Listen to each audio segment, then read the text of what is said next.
Bom, Paula, fala pra gente então sobre o Ministério Arca de Noé. Para quem não sabe, gente, olha, coisa interessante. Eu não conheço outro no Brasil, mas é o Ministério Arca de Noé, é o Ministério da Igreja Batista da Lagoinha, que foi idealizado pela Paula Maia, né? E a Paula, para quem já convive com a Paula há mais tempo, vê a Paula andando no carro, parando o carro no meio da rua, às vezes ela está indo para um casamento. Paula também trabalha com a beleza, roupa de festa, né? Roupa de festa, ela para o carro, pega o cachorrinho no colo e põe dentro do carro para cuidar do cachorrinho. Como que surgiu essa ideia, né? E por que do Ministério Arca de Noé e como foram as barreiras que você talvez tenha enfrentado? Bom, até brinco com minha mãe que eu acho que eu já nasci com um cachorrinho no colo, porque eu amo bicho, eu sou apaixonada por qualquer criação. Hoje eu cheguei num ponto, uma formiguinha não pisa não, pelo amor de Deus. Então, assim, só que quando você é filho, criança, a gente fica limitado. Então, eu já cheguei a colocar 2 gatos no apartamento e aquela coisa toda, e começar minha mãe xingar, tira esse gato daqui, dei carne moída com milho pro gato, o gato teve diarreia pela casa inteira, minha mãe me xingando. Aí tudo bem. Aí depois você cresce, casa, tem sua casa, aí eu enchi de cachorro lá em casa. Hoje eu tenho 4 cães. E o seu esposo Guilherme, ele não acha? Não, ele graças também, a Deus, né? Gosta, tem 2 gatinhas. Agora tem que mudar para um lugar maior. E desde janeiro de 2012... Mora num sítio, Paula? Um sítio. Em nome de Jesus, tá? Me ajuda em oração para Deus mandar um sítio bem grande para encher de bicho naquele sítio. Em nome de Jesus. Então, em janeiro desse ano, nós começamos já com o ministério.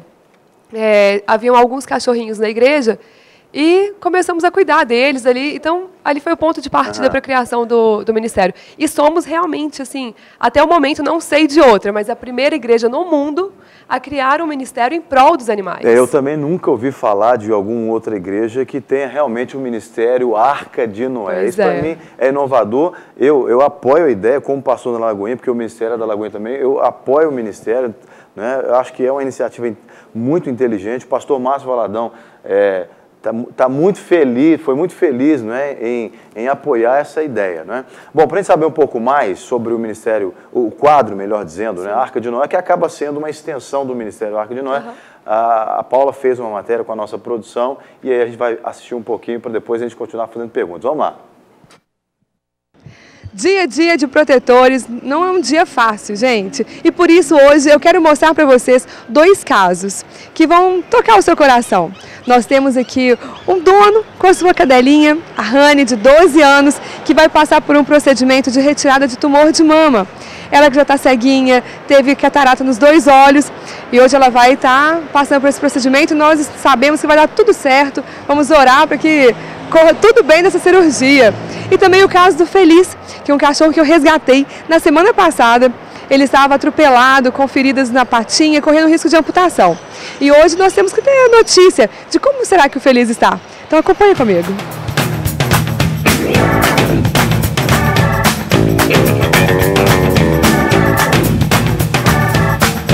Estou ao lado do Robson, que é o dono da Rani, a cadelinha de 12 anos, que hoje vai passar por um procedimento cirúrgico.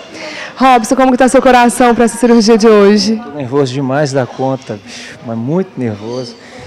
Eu confio muito no pessoal aqui, né, da clínica, já tem muitos anos que eu já trato com eles, né? Então a confiabilidade aqui já ajuda a gente a ficar mais calmo, né? Eu tenho certeza que vai dar tudo certo com ela. Nós temos mais de 50 mil cães abandonados hoje em Belo Horizonte.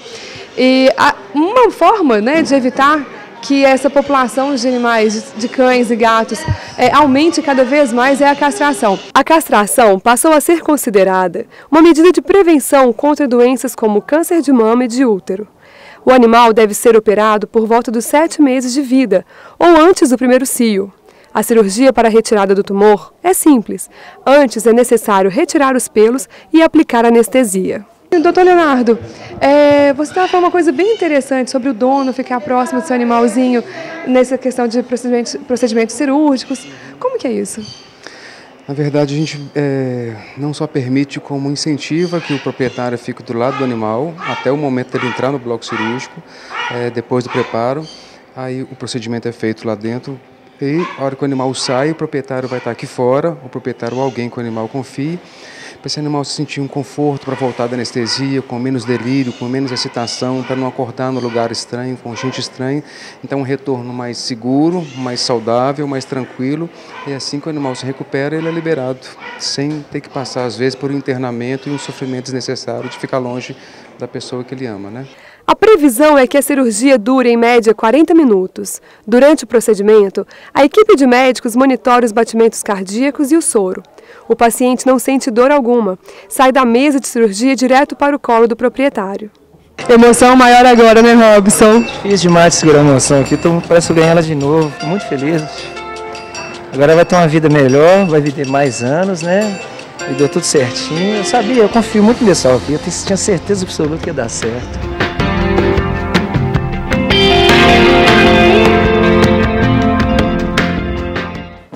Muito bem, interessante, né? Deixa eu fazer uma pergunta para o doutor Márcio aqui, que é veterinário, não é? Como cristão, o senhor acha que o povo tem cuidado bem dos animais? Como a gente tem visto assim, exemplos como desse moço, dono dessa cadelinha, ou não? As pessoas, em geral, maltratam mesmo os animais, ou são casos isolados?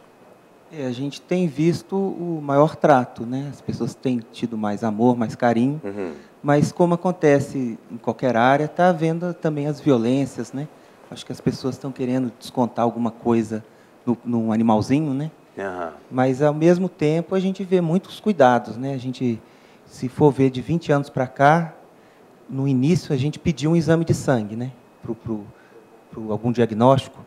Mas vem hoje ao contrário, o cliente já pede, quase que exige um exame de sangue, eles querem ou um raio-x, ou um ultrassom, já vem praticamente automático. Mas por isso que já existe, né, as delegacias do meio ambiente, existe toda a mídia, né, mostrando, né, denunciando os maus tratos. Tem algumas coisas que são um pouco polêmicas em relação aos animais, eu quero falar sobre isso daqui a pouquinho com vocês, mas antes queria registrar aqui os nossos contatos, nossos canais de interatividade, para que você de casa possa fazer perguntas, né? Seja para o doutor, para a Paula, para a repórter Mirim aqui. Você pode ligar para a gente para falar ao vivo no estúdio, 31 32 53 33 20, ou você pode também enviar um Twitter, e aí o Maurício vai ler o seu Twitter aqui ao vivo com a gente também. O Twitter é @de tudo um pouco TV. @de tudo um pouco TV, ou o nosso e-mail de tudo um pouco @redesuper.com.br. Então vai ligando ou vai tweetando e a gente vai registrando sua participação. Mas eu queria falar um pouco sobre a questão do Código Civil ou Penal, aí eu já não entendo muito da área, que fala dos maus tratos de animais, sobretudo animais silvestres, né? que aí traz penas que parecem ser absurdas, né? Às vezes o indivíduo, ele se matar uma pessoa e não for pego no flagrante, e daí a algum tempo ele recebe a oportunidade de responder o processo em liberdade. Se maltrata um animal, sobretudo silvestre, aí acho que o crime é inafiançável. Não tem mais ou menos isso? Não há um exagero um pouco em relação a essa questão também? Claro, a gente não deve maltratar os animais, temos que cuidar, até mesmo porque creio que nós vamos responder sobre isso diante de Deus. Né? Mas não há um exagero também em alguns casos, assim?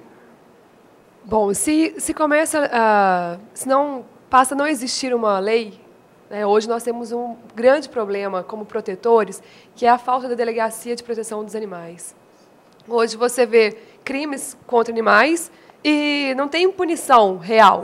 Né? A pessoa vai cumprir uma pena pequena, às vezes uma multa, alguma coisa assim por maus tratos, mas nada significativo, né, que vai impedir que aquela pessoa faça novamente.